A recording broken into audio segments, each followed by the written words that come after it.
Now tuning in to Earbud Media. Audio for everyone.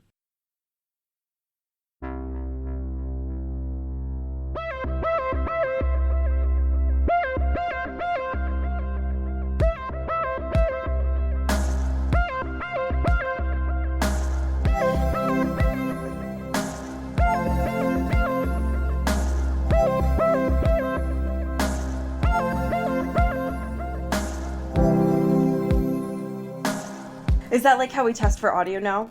Grapevines. Yeah. Grapevines, yeah. Ain't good. And I think we're good. Instead of just clapping, we'll just say grapevines over and over again. Yeah. Yeah. So I think we're good now. Great.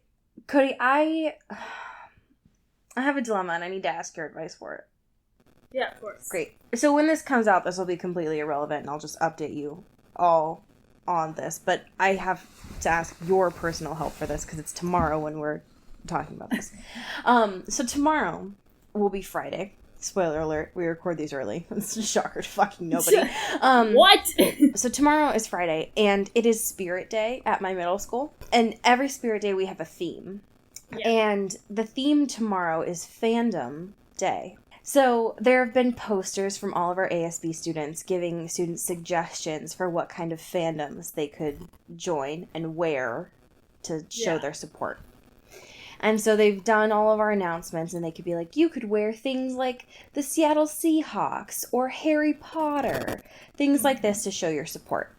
But there's a poster that's right outside my classroom of some examples of things that you could have and show your support for. And I wanted to get your feedback on if I should use some of these as inspiration or show my own fandom tomorrow. The first one that is on this poster is Taylor Swift. Okay. And it's Talor Swift. So just think about that. Let that ruminate. The other one is Jake Paul. And so I wasn't sure where I should go on this. Yeah, sure. And you're hip with the teens and the youth. And so what should I do, Cody? Teens, they love a lot of things, right? Sure. Yeah. What if No, finish the bit. No. What if you were a pair of Heelys? Now, tell me how I would do this bit that you are saying out loud right now. Must I explain? Just so that it's explicitly clear, not to me, but to the people that are listening right now. Well, teens love Heelys. Yeah. They just love, really dangerously going through hallways. One could argue that they are the Heelys of the society. Which transitions beautifully into my costume idea for you. Sure. Yeah. A, you gotta be wearing a pair of Heelys. Just for the bit. Sure. I definitely own those already. Yeah, listen, I'm sure you can get them in the next 12 hours. I believe in you. There's definitely a 24-hour store that definitely sells Heelys. Yeah, listen. Yep. Okay. I need you to stop shutting down my ideas. No, I'm writing these down right now. Can you? I think I may have just fucked up Audacity. No, I'm just kidding. Okay, yes. Okay, bye. I feel like you're not taking my ideas. No, I'm... Cody, hey, you are safe in this space. Okay, number one. It doesn't feel safe. Number one, buy Heelys. Number two is go. An excellent question. Maybe become the Heelys. Sure, yeah. Maybe get a box, a cardboard box, and either carve out the shape of just big shoes with wheels on them. So you wear it as a box or whatever. Okay. And it looks like Heelys. No. Okay. Now pause. I want you to imagine for just a moment that you walk in Uh-huh. as a student on a Friday. You're tired. Yep. You just want your day to end. And your Yep. fucking teacher is wearing a box and a helmet because, Yeah. I'm wearing... Safety. Safety first. In life and in love. On those safety wheels, first. you got... In life and in love, always wear Heelys. Well, hi. In life and in love, wear a helmet, but also wear Heelys. And so I'm wearing... Your teacher is wearing a box and a Yeah. helmet and Yeah. Heelys. And yeah, okay, you're- well, the box is carved, so it looks like... It's not like a full-ass box. Like, you just cut out, like, the shape of a shoe on either side of it. So it looks like pairs of Heelys. How is this hard to follow? So your teacher has become a human shoe. Yes. So I am the old lady who lives in a shoe with Sure. a helmet and Heelys. So I am the Yes. traveling woman who lives Yes. inside of a shoe. Yes. Okay, that sounds like a fucking nightmare. But I would also support like your to just... I would just like to rebuke here for a moment Please. that your favorite Halloween costume you've ever done was a goddamn whoopee cushion, and you All post right. that photo like 17 times a year. You are at no place to judge. All right, you right. I've seen that photo of you in a whoopee cushion more than I've probably seen like normal photos of you. All right, You always post that photo. that's true. At any chance you get, you're like, oh, it's my dad's birthday. Here's me in a whoopee cushion costume. Happy Halloween. It's me in a whoopee cushion costume. Happy Valentine's Day. It's me in a whoopee cushion. You're not wrong. I'm not. All right. All right. I mean, if nothing else, you can be one of just the hot teen beauty vloggers that just say the N-word. If that's a better option. legitimately, Cody, I was thinking about going as a famous YouTuber tomorrow.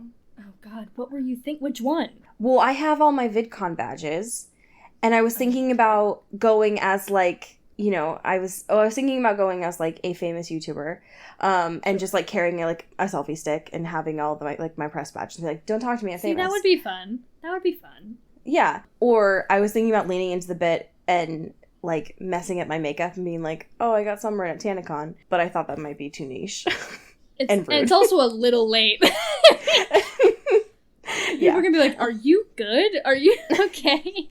Yeah, so I thought I might just be a famous YouTuber and not be like Jake Paul. Yeah, So a famous YouTuber that is not Jake Paul. exactly. Any other, fine. But That might also require can me the to get a super cool hoverboard YouTuber? in the next Yeah, 12 exactly. You have to have some form of like dangerous transportation that's definitely banned in schools. months. What if I just become Chris Angel in the next 12 hours, like just for like figure out how to levitate? Just like legitimately think- scare my children. Do you literally think any of your middle schoolers even know who Chris Angel is? Oh, damn it. They were born like 3 years ago. Like what? There's no That's way. true. They don't know the gospel. All right, you know what? Fuck my lesson plans. Tomorrow we're watching Chris Angel in class. All right, I'm fuckos, mind let's freaking get- this. I'm freaking their beans tomorrow. Yeah, they're not even ready for what's coming for them. My fandom tomorrow is Chris Angel. Fuck everything. Hi, welcome to Into the Twilight. We're Chris Angel fans in this space. We stand Chris Angel. I'll fucking say it. I'm not a coward. I fucking love Chris Angel. Are you kidding me? I mean, he's Yeah. I mean, magic scares me a little bit, but I like it. Like, it's all real is the problem, and so it scares me. Oh my god. Anyways, hi, how the fuck are you doing, Cody? I'm so tired. Cody was a legitimate journalist today, so And by legitimate journalist, I was like making sure people went to the bathroom and didn't get locked in for like 3 hours. That is legitimate work, first of all, because I do that every day of my whole life, and I get paid to be a teacher, so... I'm educated. And that's making sure that students don't eat my fidgets, so, like, it's legitimate work, is all I'm trying to say. Listen, I'll say one thing. I was working with Illinois political thing that was happening, whatever. And there's a lot of things about Illinois politics. Most of them are not great. I will say, though, that it's comparable to, like, every trashy reality show. Great. Basically. Like, it felt like an episode of Real Housewives. Like, I thought someone was just gonna, like, get, like, a glass bottle and, like, smash it over someone's head in the middle of, like, a live televised event. That's so fucking cool. I love We politics. got some rowdy boys up here, you know what I mean? Like, I love politics. we got some rowdy billionaires, I'll say that. Goddamn. Yep. That's wild. As far as me, thank you for asking. Yeah. How are you doing? I am Sorry. There's a lag. I definitely said it before you said it. all right. First of all, I am quite nervous about tomorrow's Spirit Day because do I have spirit? Yes, I do. Do I have spirit? How about you? You were everyone I hated in school. I know that. I get told that every single day by everyone I'm currently friends with. I am reminded of that often. I was that bitch, and I still am that bitch. It's okay. I am exhausted, and I have a heating pad on. So, thank you for asking. Wow, that's great. Yeah, so, I mean, take that with what you will. I'm very excited for the weekend, though. Also, current update, just because I don't know where else to put this in life. I'm currently in the process of trying to figure out how to get an ESA. And Okay. I took a online questionnaire to fill out how to get an ESA.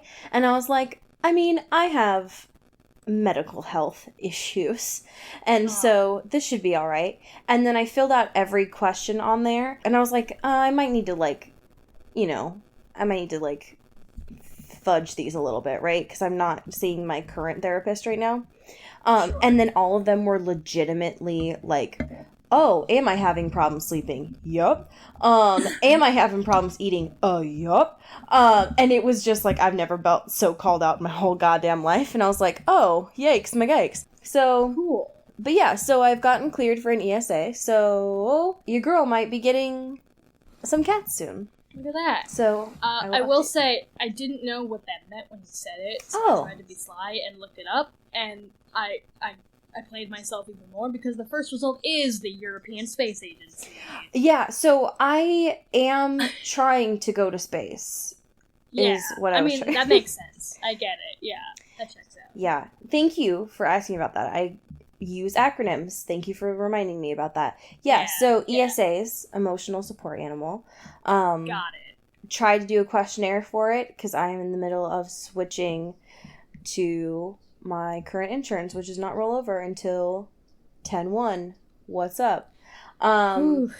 Yep, so fingers crossed, don't die next 2 weeks. Yeah, let's Holler at your everyone girl. please prayers. Keep But Allie yeah. in your prayers. So, in order to make that happen, I'm waiting on that. So, but I've gotten cleared for it, and I'm just in the process of trying to get all that figured out. So, your girl Yeah. might have cats soon. We'll figure it out. Oh, It's just in the Wow. process. So, but yeah, so good news about that stuff. wow. Yeah. So, we have actual relevant current events. The Yeah. first one, Cody and I had to immediately start recording because we were laughing so hard about it. So we need to talk about it. Not actually for the content of the article, but specifically for the photo itself. Uh-huh. Would you like to take the lead on this, Cody?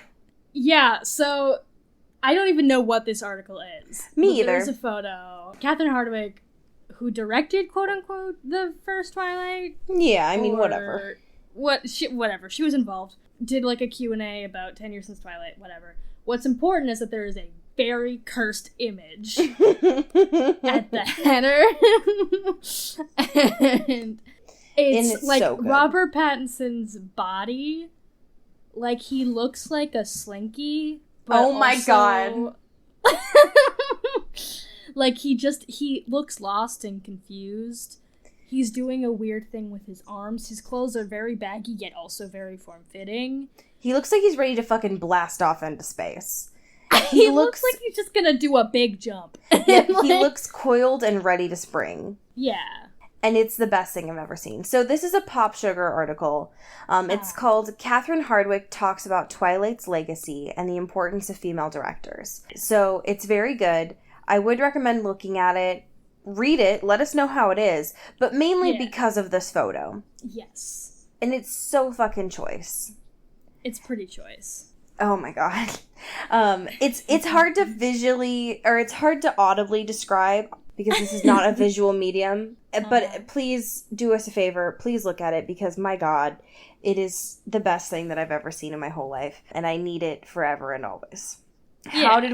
How did I find this man attractive is my main question. It's How? honestly, it's so perplexing. Like, this man looks like he has been living in the woods for 400 years.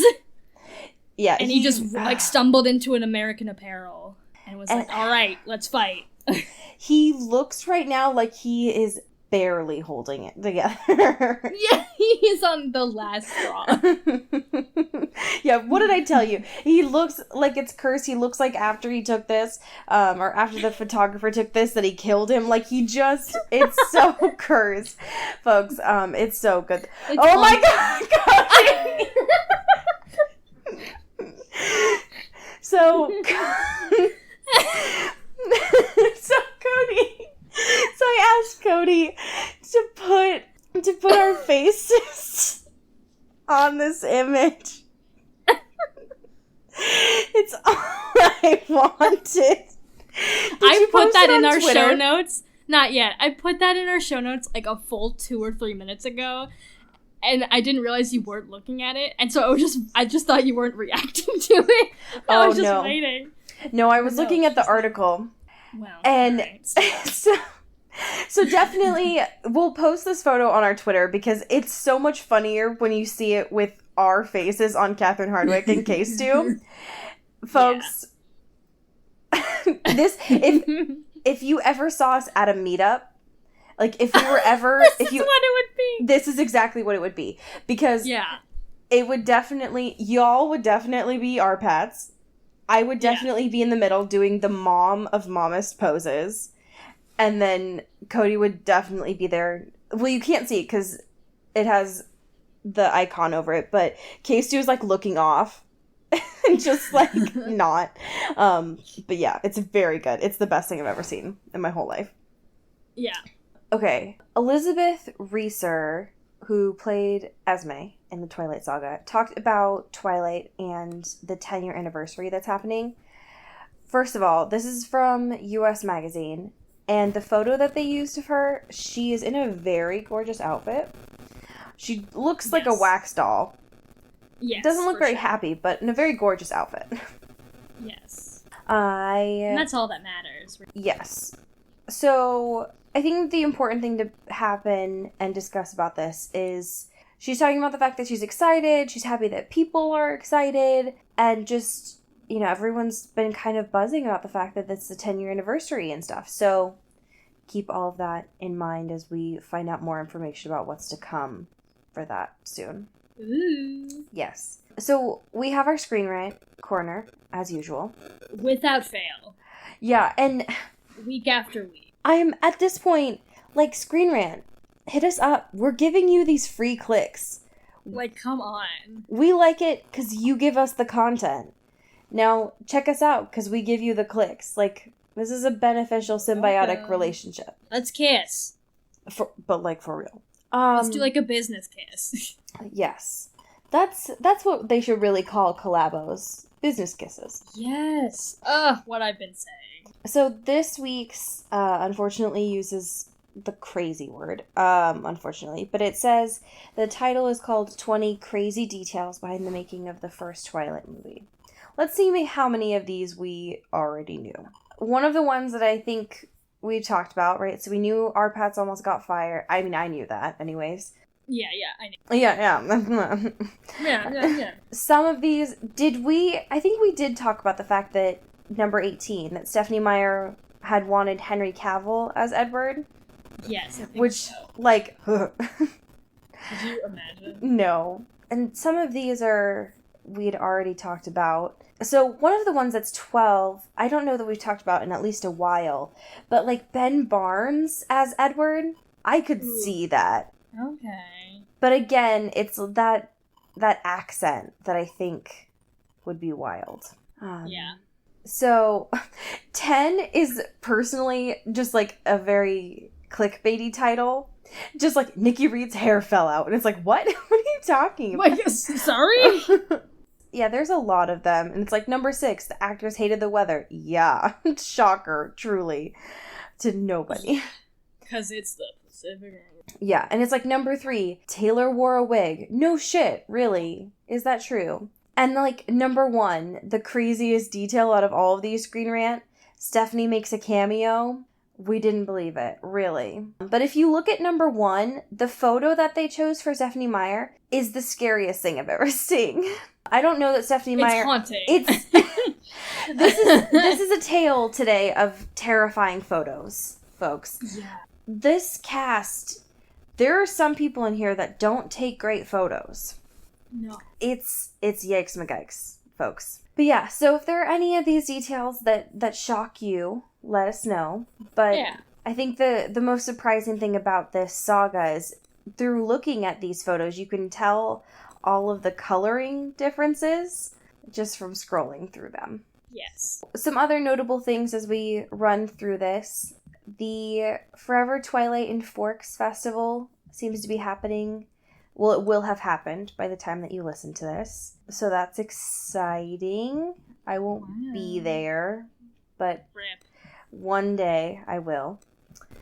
The last thing I want to talk about, because I sent this to Cody to put in our podcast today, and it seemed kind of off the wall. Uh-huh. But I thought that we might get a kick out of it because it's about curses. And, you know, this show's kind of wild. Yeah. But I thought we might enjoy it. So, Cody, do you want to say what I sent to you to put in the pod today? What is this thing? 1 in 5 Irish people believe a work colleague may have put a curse on them. Study reveals. And how does that make you feel? Why did the survey exist? What happened? I have never felt so seen in my whole you life. definitely wrote this article Yep. simply on the fact of this lead, because it's like 1 in 5 Irish people believe a work colleague may have put a curse on them, according to a new research. Curse in all caps. Yep, and I am that Irish person is the thing. I've never felt so seen. The fact that they use a Hocus Pocus photo here is a lot. Yeah. Cody, is this the year that I'm gonna finally watch Hocus Pocus? Bitch, you gotta. Okay. Is Come is on. this Spooktober the year that I'm gonna finally do it? I think Yes. so. Okay. I don't know why you're depriving yourself. All right, fine. But yeah, so I feel very seen by this. Just because there's just a lot happening in this. I was kind of perplexed when we got sent this article in our Daily Digest. But the thing that I found kind of funny is this poll kind of seemed all over the place.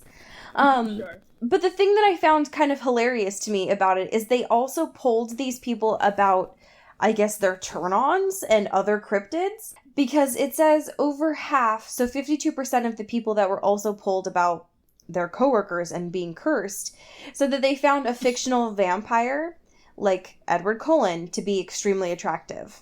And they said the reason why, so 46% of them said the biggest turn-on was that vampires have centuries of wisdom and experience, but always look ageless. So take that and just live with it, I guess. So, basically I wrote the study, is what I'm trying to say. Yeah. Yep. Mm-hmm. So yeah, you just all have to live with that knowledge now and enjoy it. Yeah, that's just it. Yep. So enjoy that. The other thing, which I think I'll just leave you all with this information, maybe we'll follow up with it next week, is there is some holiday stuff already coming out, just a preview of it. And it looks like there may be such thing as a sex toy advent calendar coming out this year. I'm in. Yeah, I'm in too. Hell yeah. So just know that, and we'll discuss that a little bit more next week. Yeah, and if you're a company who makes these, Yeah. hit us up, alright? Yeah, please. Alright? That's all I'm saying. Yeah. That's all I'm saying. That's all I'm saying. That's all I'm saying. Yeah. Would you like to talk about chapters 11 and 12 with me? Yeah. Great. Because we left off last week at the end of chapter 10 with a fantastic, sexy little situation that was going on. Yes. So, Pool. Sexy pool. Sexy pool. And not in the pool, billiards No. pool. Billiards. Billiards pool. The least sexy word. Yes. Yeah, billiards. Objectively. Billiards is not a great word. There's not a lot going on there. So yes, they are continuing that sex scene. They have not randomly fallen asleep during this. No. Believe it or not, E.L. James might know how to end a chapter. Yeah, I'm still on the fence about that, but the jury's still out. But We're right at least now, diversifying it a little bit. yes. So the sex scene goes on for quite a while, and surprisingly enough, it's not the worst thing she's written. Yeah. They seem to be having some fun, which is nice Right. to see. They're flirting a lot. They're having some sexy times. They seem to be saying, they're communicating, like, tell me to stop if this is too rough, things like that. Yeah. So, they're not using the safe word, but they're just saying, Christian's just like, just tell me to stop. It's like, okay, if this works for the two of you right now, I guess that's fine. And it goes on for quite a while, but, like, it's not the worst thing that she's ever written. Yeah. It's fine. It's fine. When they're done having sex, Anna's like, damn, I'm tired. It's like, okay, all right. And then they take a bath and they fall asleep because that's how things work. Yeah. It'd be like that. Yeah. I'm already bored, apparently. Christian is, of course, the kind of person whose alarm goes off and it goes straight to the news, like the news radio, which is the most boring thing. Who the fuck? I'm asleep. He's a psychopath, is what I'm trying to get at. That's gross. So anyways, she stayed the night at Christian's place from Sunday night to Monday morning. And apparently this is the first time that's happened. Because they're both getting ready for work in the morning. So it's very, domestic. Anna gets up at the same time as Christian does, and Christian gets ready to go take a shower and stuff, and Anna falls back asleep, which is a mood. And he's like, hey, you want to go to work? And she's like, But then eventually she ends up getting ready because they both go out to the kitchen, and Mrs. Jones is there to make her, breakfast and her lunch, and she's like, oh, I don't know how to get used to this, but someone's making me a packed brown bag lunch. And she gets very excited about this. More excited than she's been about most things in this book so far. It's very cute. Yeah, it's pretty good. She's like, this is so cool. I could definitely get used to this. And she's saying she can't even remember her mom doing this and stuff. It's so funny because she's not usually in awe about things that Christian has, but this is the one thing that she's like, wow, okay, you have a person who can make me a brown bag lunch? Hell yeah. Oh, yeah. Which is very relatable because I hate making myself a lunch for work, and if I could have someone do that, very good.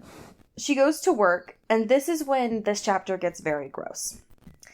So she goes to work, and as usual, Jack, her boss, is gross. And anytime that there's emails between Christian and Anna in a chapter, things are probably going to get a little bit nasty as well. Yeah, in a lot of ways. In a lot of ways. Either it's going to be ugh, gross, or oh my god, I need to take my eyeballs out, gross, which are sometimes the same thing. As we know from previous chapters, we found out that Christian has plans to take over Anna's company, but we find out that has kind of been on the back burner at this point, so she needs to keep quiet about that. We find out as well throughout this day that Jack is making plans to go to a symposium in New York, and it's Anna's job to go with him, as well as to plan that trip out. Now, even though she is with Christian, she is under no obligation to let him know that she is leaving or to ask. because Nope. she's an adult. Yep. But she has the courtesy, as she's dating him, to just be like, hey, Sure. just to give you a heads up, like, I'm going this Let you place know. in. Which is, that's a nice courtesy to do for someone. But then it's Christian. So he, like, several things happen at once where he's like, I want you to move in with me. Also, if you go on this trip, you're dead to me. And it's like, hi. Yeah. And even Anna says, like, remember what Dr. Flynn said? What happened to walking before we won? Sorry. Hi, what happened to walking before we won? Yeah, so that, which I think is a valid question to ask. And also Yeah. they're doing this over what is essentially just like a text, right?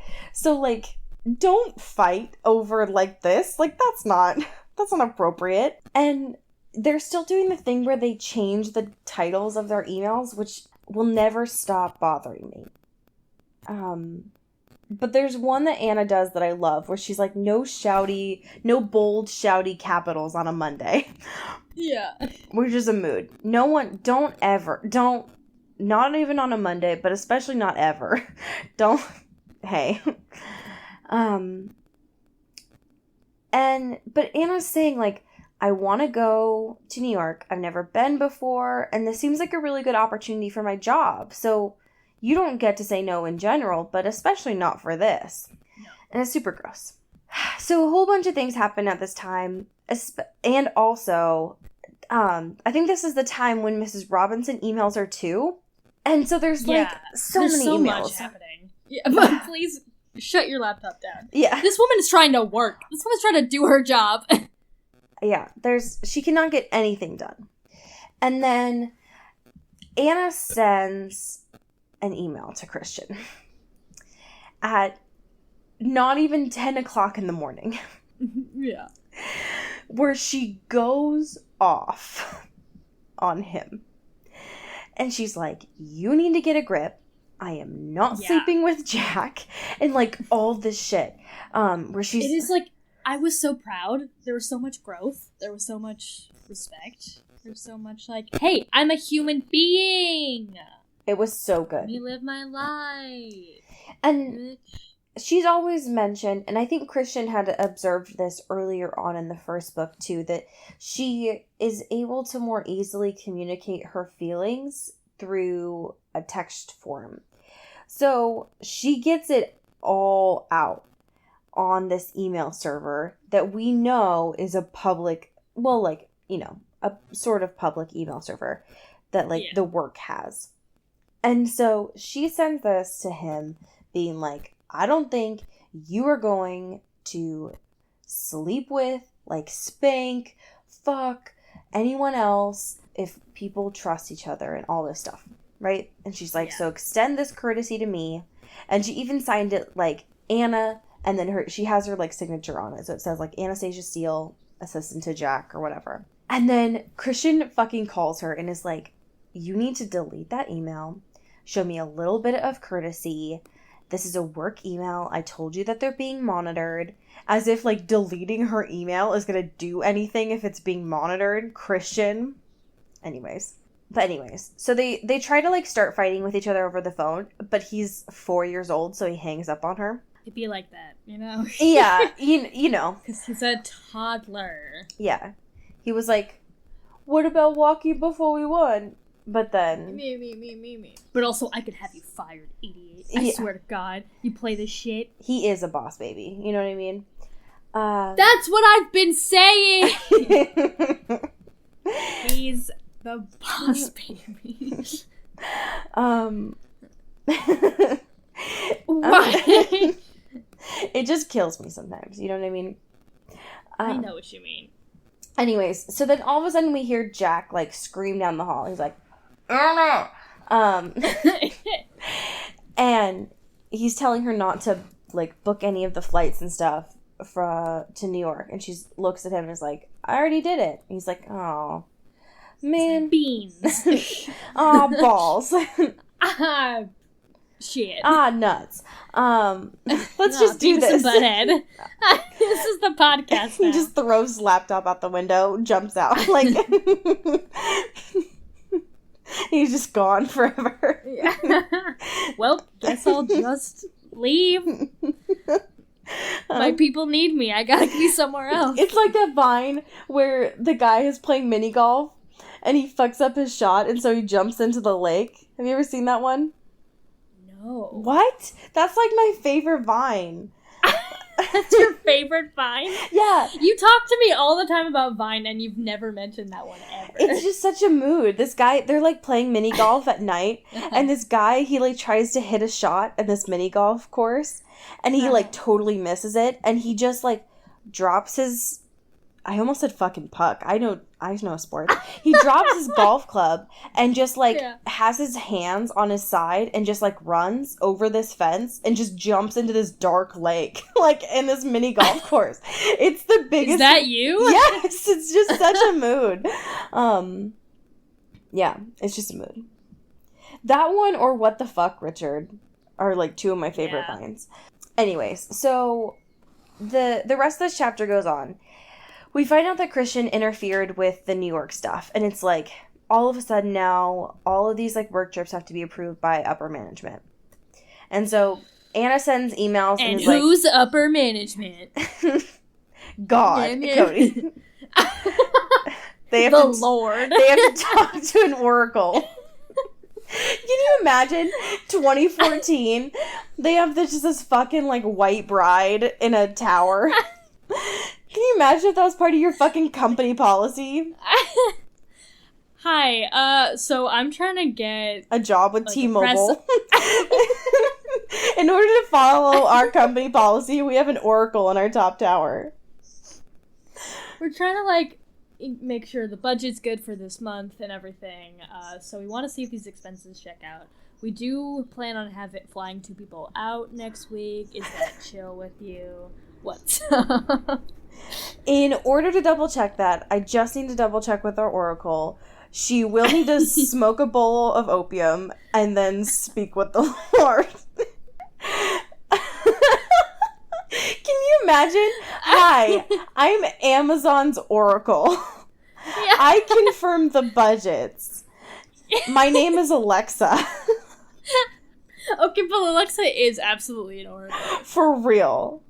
Like, yeah. There is someone that Jeff Bezos has hired that is an actual oracle that, like, answers all of these questions. She's in the cloud, she smokes opium, and is somehow connected to gods. Yeah. Tell me I'm wrong. Someone tell me I'm wrong. Fight me. Okay, anyways. Anyway. I believe in a lot of things. And one of them now includes that oracles still exist. Okay, anyways. So, we need to talk about the fact that Christian Grey is a victim blamer. Yep. One of them... So, Anna's like, I don't need protection from my own boss. The cops are coming because Christian's an asshole. I don't know if you guys can hear the sirens, but the cops are coming. So, Anna's like, I don't need protecting from my own boss. He might make a pass at me, but I would say no. She's like, you can't... Look at this growth. Yeah, for real. She's like, you can't interfere. It's wrong and controlling on so many levels. Good job, Anna. That's concise and clear. There's no way to misconstrue that. It is quite the most direct she could have possibly been. Exactly. So, Christian goes on this long paragraph where he says things like, I have seen how, quote, effective you are at fighting off unwanted attention. I remember that's how I had the pleasure of spending my first night with you. At least the photographer has feelings for you. The sleazeball, on the other hand, does not. He is a serial philanderer, and he will try to seduce you. And then it goes on for this. But, like, fuck off, Christian. This is not... fuck off. I cannot. And he even says, like, if you want to go to New York, I'll take you. We can go this weekend. I have an apartment there. And... That's not the point. It's not. Christian. She's not like, oh, I just want to, like, go to New York, and this is the only way I can go to New York. This bitch knows you have all the money that exists. If she wanted to just fuck around in New York, she would have asked you. But no, she wants to go for her career and job opportunities. If she wanted to fuck on the Empire State Building, not fuck in the Empire State Building, Christian. If she wanted to fuck on the Empire State Building, she would, Christian. She wants to go for work because she is a business woman. Yeah. And you're not giving her that opportunity. That's gross and controlling. And now you're victim blaming her for things that are not her fault. Gross. Yeah. Gross. So this goes on for quite a while. And Jack is like pissed because he finds out that he can go on this trip, but he cannot take Anna with her. And there's nothing that he can do about it. Jack asks Anna to go get her lunch. We had found out earlier from Christian that Anna should not leave the premises to get lunch for her safety because of Layla. But she goes anyways because she don't give a fuck. Yeah, she's pissed. She wants to get her boss some damn lunch. Whatever. Exactly. It's part of her job. And she's okay with that. She leaves anyways, and she doesn't see any signs of Layla, but she still kind of feels weird. She ends up leaving, and Christian calls and is like, you shouldn't have left. Sawyer saw you, all this kind of stuff. And she tells Christian that he's being suffocating, which he is. And they are going to talk about this tonight. Christian's all like, I can't believe you just told me I'm being suffocating. Me. Anyways, the end of the night comes. Anna doesn't realize that she's been working until like 7:30. And her and Jack are the only people in the office. This kind of gross situation happens in the office with only the two of them there, where they're looking over this manuscript and Jack is giving her suggestions and he's like totally invading her personal space. Yep. Anna is able to kind of like advocate for her boundaries and stuff, but she feels very uncomfortable and kind of lets him know that through her body language, but he does not pick up those signals. They discuss her weekend and her boyfriend and stuff, and Jack doesn't really get and like pick up any of those hints until she name drops who her boyfriend is. Yeah. Of course. And even then. At what cost? Yep. It isn't until she leaves and gets in the car that she starts to feel better about like that he's gone. And that's because Christian is there in the car. So they start to talk, but not really. It isn't really anything of importance until after they fuck in the elevator, as they always do. And that was, them getting their tension out because they fought. And now it's all better. Yeah. They had to have their makeup sex. The one thing that this reminded me of, because they've had sex in the elevator multiple times at this point. Did you watch any of the Christmas movies on Netflix that came out last year? No, I did not. Wow. Okay. Can't really. I know that a Christmas Prince happened, but I don't know anything else. So there were a lot of holiday movies that came out on Netflix this past season.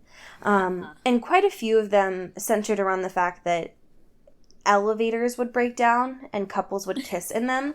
And I can only imagine that became a trope because of 50 Shades of Grey. And that's all. Yeah, they do it a lot, so like I get it. And I can't imagine that it started because of 50 Shades of Grey, but I think that this definitely continued that trope and made it more popular. Yeah. And that's all I have to say. Like, the elevator is the least sexy place. I don't think about it. I don't want anyone to even get near me in an elevator. No. I'm happiest when I am alone in an elevator. I don't even want myself in an elevator. Like, yeah. I honestly, ideally, I wouldn't be in an elevator. but if I were, I don't want anyone near me, especially close. Nuh-uh. The best elevator is an empty elevator. Yeah. So, no. Don't. Nope. Don't. Hey, stop. Don't even think about an elevator right now. Stop thinking about them. Hey, I know you're all just thinking about kissing us in an elevator. Stop it. Don't Don't even imagination kiss me in an elevator right now. Mm-mm. Get your tongue out of my mouth right now. In this elevator. I haven't had a mint today. You know what my mouth tastes like? What that mouth do? Shut the fuck up. What? If I'm being honest right now, Cody. Yeah. I had for dinner. What'd you have for dinner? I have not eaten a lot of food today, so I wouldn't say I technically had dinner. Yeah. Why? Hey, take care of yourself. I'm trying. Trying my best. That's coming from someone that also does not take care of themselves. So yeah, listen. Everyone's horrible. Today was the first day in 2 weeks of my teaching, my first year of teaching officially, that I've had lunch. Wow, congratulations. Thank you so much. I'm actually genuinely very proud of that. Yeah. What that mouth do? Thank you for asking. I had a French dip for dinner tonight, and I had a pickle on the side. Wow.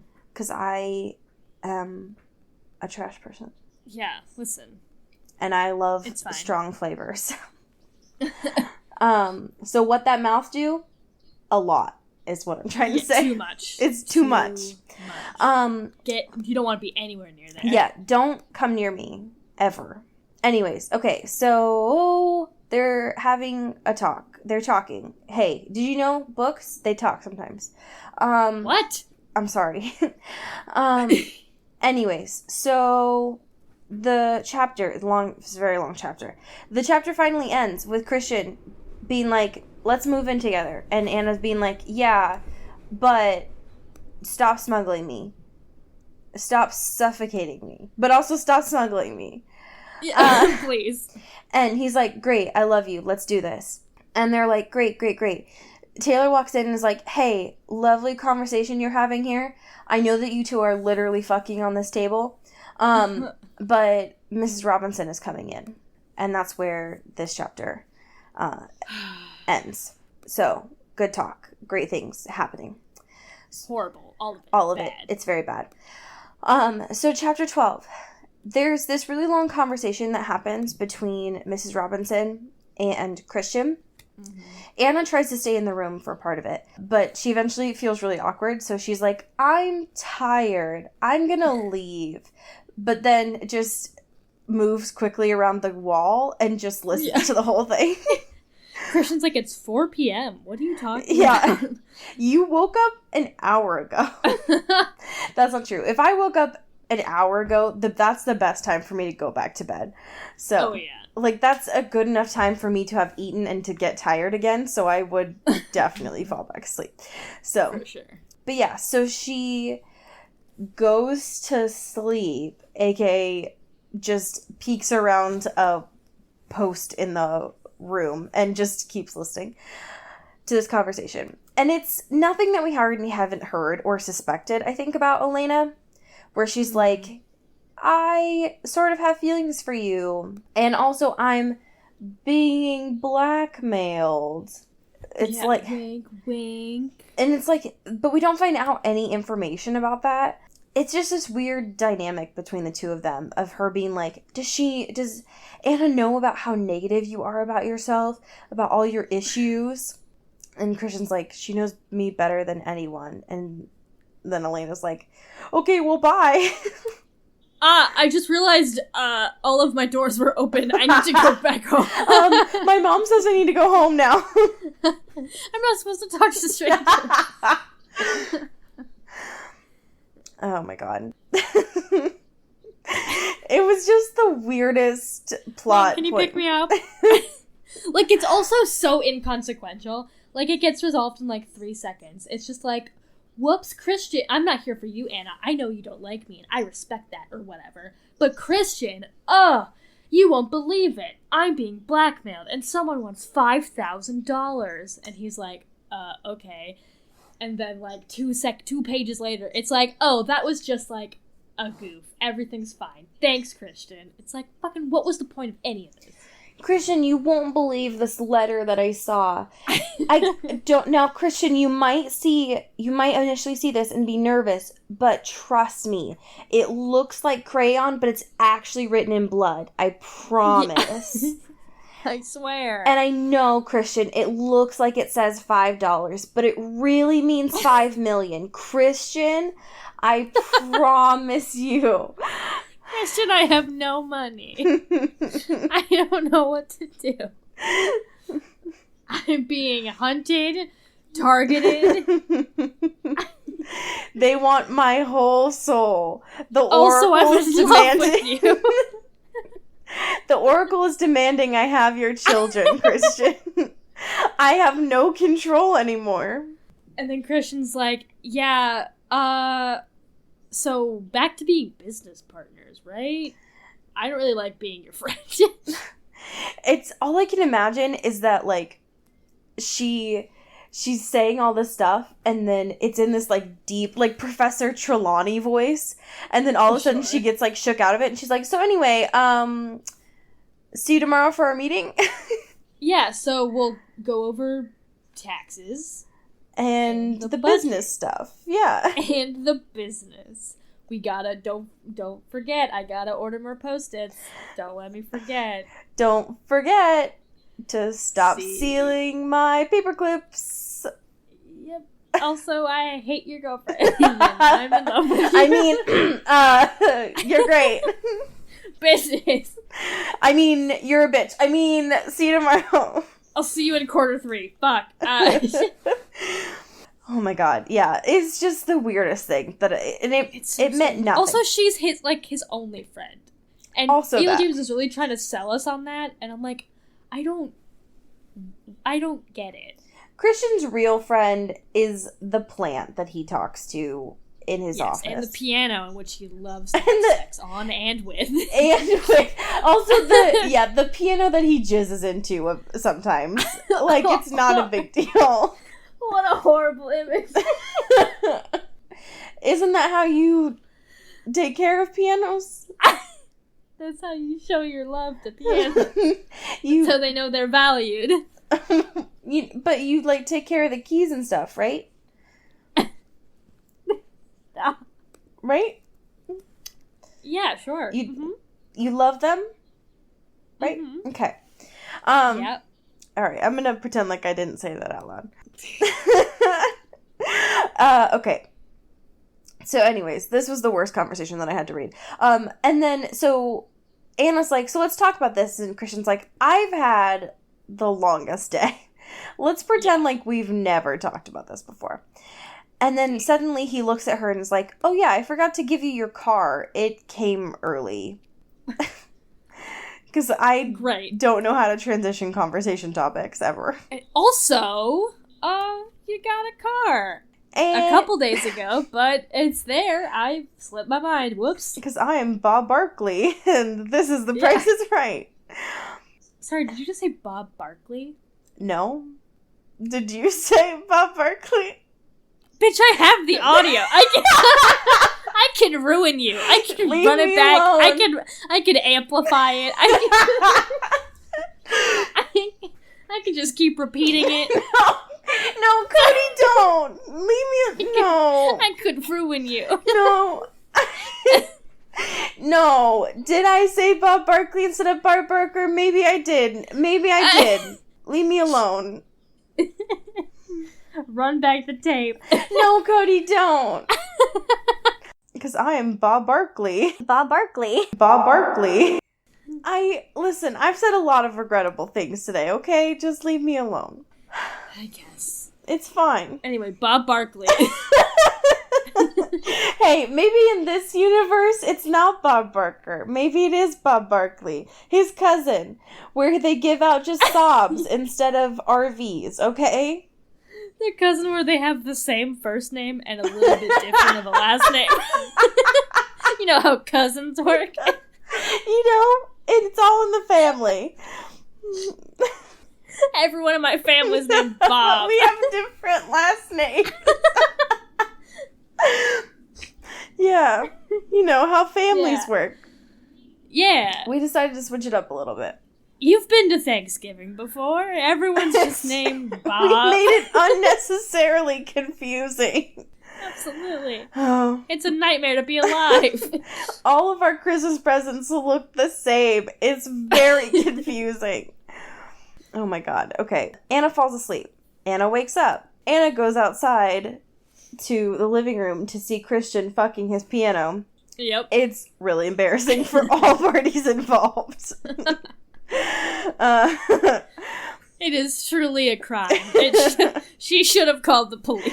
She looks over at Taylor. Taylor documents it again. It's a lot for everybody involved. They probably have sex again. Yeah, probably. Who's who knows? They go to work again because, that's how you do. Yeah, jobs happen. Jobs happen. But so chapter 12 ends in kind of a weird way. So we find out that, in theory, Kate and fucking Elliot should be coming back from Barbados alive. Fucking finally. Yeah, they didn't get skinned first. Yeah, they should be coming back alive and not in caskets at this point. But yeah.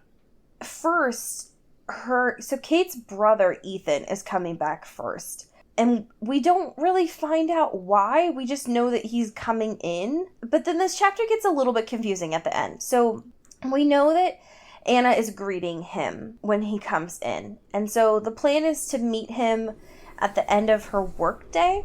And we know that Sawyer will be there too. Throughout the workday, Anna and Christian email a lot about sex stuff, as they usually do. Yeah.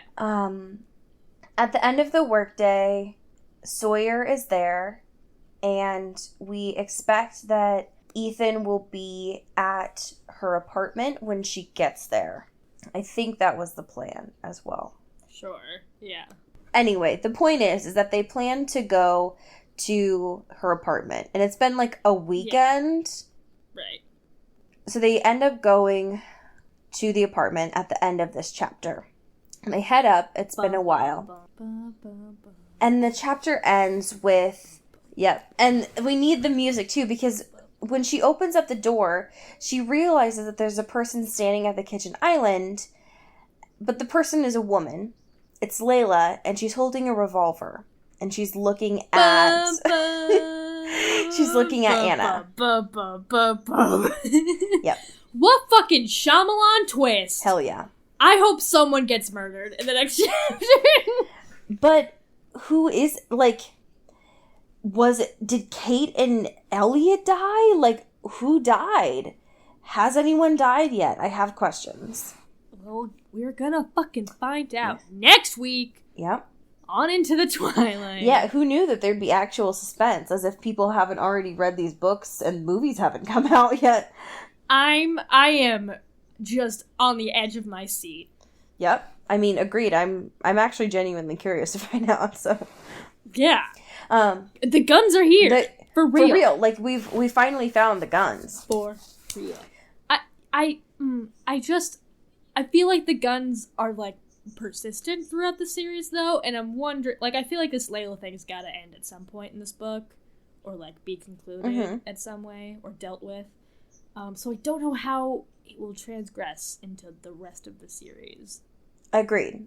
Where are all the guns? Because there were a lot in that trailer, if I'm remembering correctly, which I haven't rewatched probably since the first time I've seen it, but it's a lot of guns. There were a lot of guns. Yes. Where'd they come from? Where'd they go?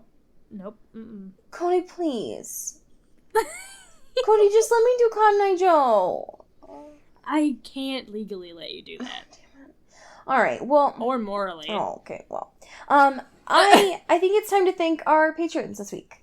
Yeah. I think, should we do them as people from the embarrassing photo? Sure. Okay. I think we should do that then. So, I would love to give a shout out to Shannon Clearwater. Yeah. Shannon, I think you should be me today. So I'm going to give you, in our embarrassing photo of our Pats, Catherine, and Casey, you're going to be me. You're going to be Catherine in the middle with your jazz hands. Living it up. Yeah. Yeah. Living her truth. Shout out to Katie Weber, who is gonna be just like the really tense but also limp fist of Robert Pattinson. Oh my god. That's very good. The duality is very strong. And shout out to Simon Steele, our $25 sponsor. Ow! Yeah. And you're gonna be the fantastic aspect that I would not shut up to Cody about, and you're gonna be K-Stu's hips. They are unreal. They are the most. Like, my eyes are transfixed. I can't look away. I am stuck in a vortex. Please help. Agreed. Cody, I was thinking today that we would give a shout out to a random $1 patron. Okay. So today I was thinking about shouting out Alexis. Okay. Who, Cody, has been a $1 patron of ours for 18 months. Damn. What the fuck, Loyal. Alexis? I don't even know what I did 18 months ago. Cody, That's so much time. I don't know if I've been alive for 18 months. I don't think so either. And Alexis, you're, from this photo, you are gonna be, I think you're gonna be Arpatz's inward twisted left foot. The one that's just ready. The highest honor. The one that's just ready to curl in on itself at any moment. It's just ready to go. He looks like he could, like, his ankle could just give out at any moment. He could just fall to the ground. It's just ready to die. And become a pile of dust. Agreed. Yeah. I had to find my own fanfiction this week. Wow. So, Y'all are slacking. and I think you realized after last week what kind of punishment it is when I have to find my own fanfiction at the end of this week. So this week I found something for us. It's written by the ABCDEDF Geek. And That was so I agreed. And it Sorry if you're dyslexic. 'Cause for real. And it was published on April 3rd of 2015. And it's titled 50 Shades of Grey Review. The subject is a review of the movie 50 Shades of Grey. Oh my god. And it's, Cody, it's good. Our Christian faith tells us that sex within marriage is something precious, beautiful, and holy. Tonight I succumbed to peer pressure, exactly what I caution you never to do, and went with a bunch of girlfriends to see 50 Shades of Grey. I ignored the little voice in my head that implored me to just say no, because after all, it's just a silly movie, right? Well, I wish I had been given that voice credit, because it was right. I have to accept the hard fact that your eyes and minds are going to see this drivel sooner or later. I am writing this so that when that time comes, you'll recognize 50 Shades of Grey for what it is, rather than what it pretends to be. Let me begin by telling you what it's not. It's not a love story. It does a pretty convincing job of masquerading as one, for sure. But please believe me when I say that love doesn't even have a cameo role in this plot. Neither is it a romantic fairy tale with a harmless bit of naughtiness sprinkled on top. Romance is glaringly absent, in fact. As for harmless S&M, please understand that the message in this film is the polar opposite of harmless, where a rich, handsome, experienced man uses his power to seduce and manipulate a young, innocent student into doing a lot of things she is extremely uncomfortable doing. They are not equals. They are not partners. There is, in fact, no they to speak of at all. So I'm going to skip to the end here.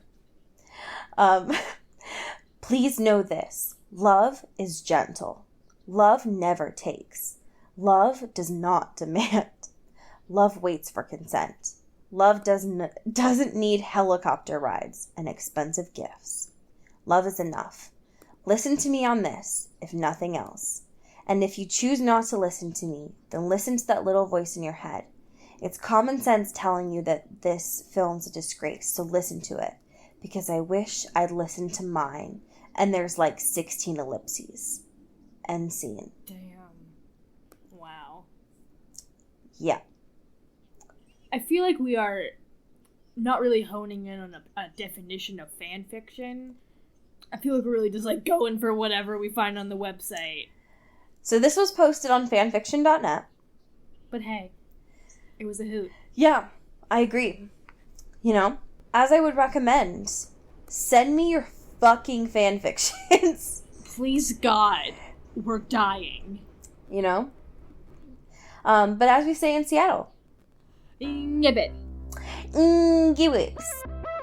This is an Earbud Media production. You can find us on Twitter at Earbud Media and listen to the rest of our shows. You can find this show on Twitter at Into the Twilight, as well as intothetwilight.show. You can send us an email at intothetwilightshow@gmail.com. You can also become a sponsor of the show or buy some merch at intothetwilight.bigcartel.com. Our art is done by Maddie Padilla, who you can find at YourGhostHost44 on Instagram, and our music is done by Eli Krause, you can find at Eli Sauerkraus and KrauseFilms.com. The intro and outro is by KB Smith, who you can find at KB__Smith on Twitter. You can find Allie on Twitter at Into Wild Places, and you can find me at Dyke Discourse.